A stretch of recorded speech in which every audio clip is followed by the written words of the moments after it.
fortællingen om det konservative Folkeparti, at der skal være den der uro? Nej, det synes jeg egentlig ikke, man kan sige. Hvis vi går helt tilbage i tiden, så træffer vi Chris Mads Møller, som jo i mange år var partiets leder. Det var han fra 1929 og frem til, da han tog til London for at repræsentere danskheden. Så dengang, der var der ro i ledelsesforholdene. Men det startede med Hans Engell, den onde tid, hvor vi gik ned og ned. Og det sluttede altså så med 6 mandater ved det sidste folketingsvalg. Men er den slut nu, den onde tid? Det tør jeg ikke sige. Det skulle man jo tro. De kan i hvert fald ikke gå ret meget mere tilbage. Nej, ikke før det er helt slut. Det er 4 mandater. Ja. Og det tror jeg ikke, de kommer til. Nu tror jeg, vi har nået vores nulpunkt. Hvad tænker du om den nuværende leder? Ikke noget. Han var en dygtig borgmester. Om han vil vise sig at være en god partileder, det savner vi endnu bevis for. Men det må vi da håbe, han er. Det er, hvad jeg vil kalde en lidt forbeholden ros fra en tidligere formand, det du kommer med der. Det er det, ja. Han troede, at da han blev formand, så ville han få fremgang ved det førstkommende folketingsvalg. Det troede de fleste, men det lykkedes altså ikke. Han tabte 2 mandater, og vi kom ned på 6. Ja, og Lars Barfoed, den tidligere leder, ja, kunne ikke blive valgt på der, hvor du og jeg bor, Frederiksberg. Nej, det er rigtigt. Det var synd og skam.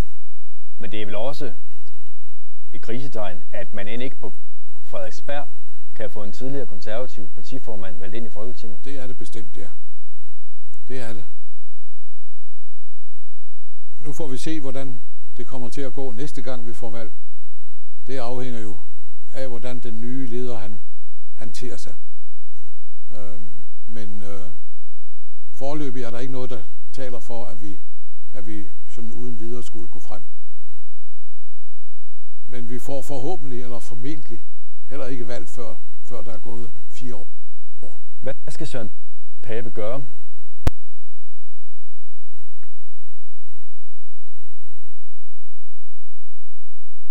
Han skal gøre det samme, som jeg gjorde i sin tid. Da vi kort tid efter, at jeg var blevet formand, så blev der udskrevet folketingsvalg. Og jeg tør nok sige, at det gik os ilde, for der gik vi tilbage til 10 mandater. 10 mandater. Det er dog 4 mere, end hvad de fik sidst. Ja, det er det. Men det var jo en skandale.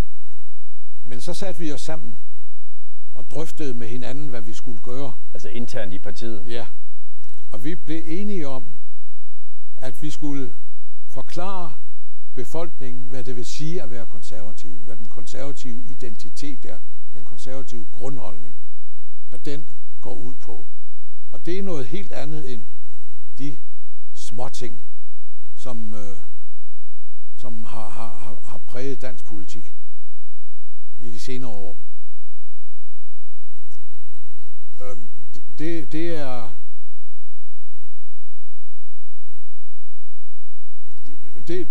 Det gik vi så i byen med i en uendelighed og gentog.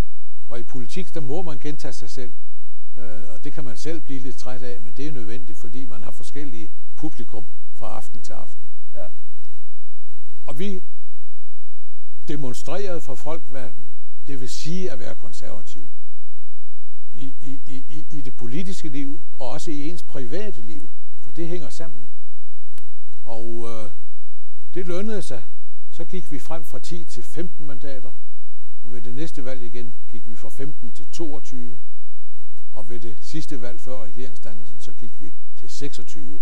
Og var dermed blevet landets største borgerlige parti. Og det næststørste i Folketinget. Vil du lige forklare mig det der med, også i det private liv? Hvad mente du med det? Der mente jeg, at det at være konservativ, det er noget, der afspejler sig i ens tilværelse. Hvordan man ser på næsten alting. Man holder af traditioner. dem vil man ikke afskaffe uden videre, uden at vide, hvad man skal sætte i stedet.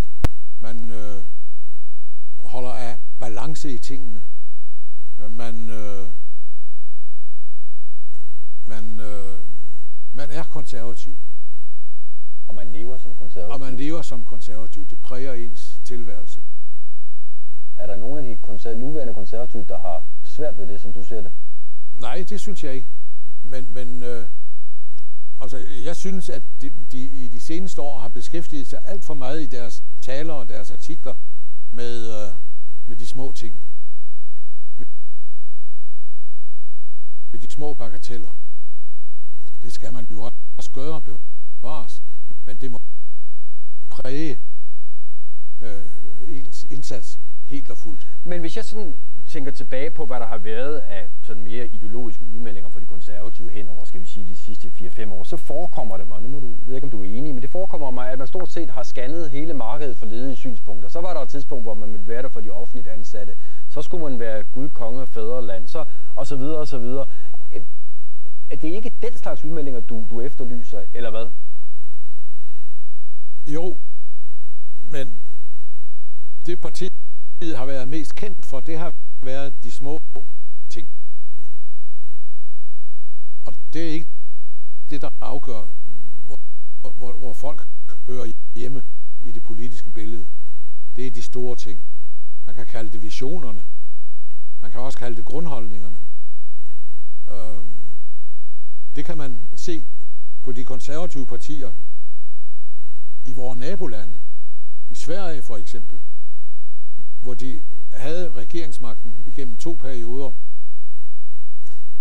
Eller i Norge, hvor de har regeringsmagten nu. Eller i England, hvor de jo har et konservativt flertal. Eller i Tyskland, hvor de unægteligt også har en konservativ leder og et konservativt parti i spidsen og har haft det i mange år. Men der er de kendt for noget visionært, for nogle grundholdninger. Og det er det, jeg mener, man skal skrive og man skal tale om langt mere end alle de små detaljer. I dag er det vel sådan, at mange af dem, der sådan potentielt kunne stemme konservativt, de stemmer enten på Venstre eller på Liberal Alliance. Ja, er du enig i den analyse? Ja, den er jeg enig i, og det gør de, fordi der genfinder de noget af konservatismens væsen, men ikke det hele.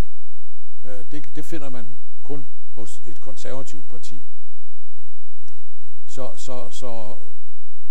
Og derfor er det et savn.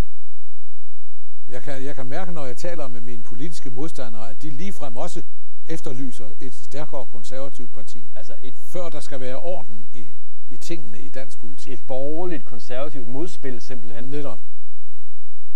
Smerter det dig at se din gamle partis skæbne? Ja, det gør det selvfølgelig, fordi det er en ren misforståelse, at vi kun har 6 mandater. Vi skal have 20 eller 30 mandater. Det skal vi have. Det skal også nok komme, men det vil tage en længere årrække, sådan som det har udviklet sig. Det må man være indstillet på.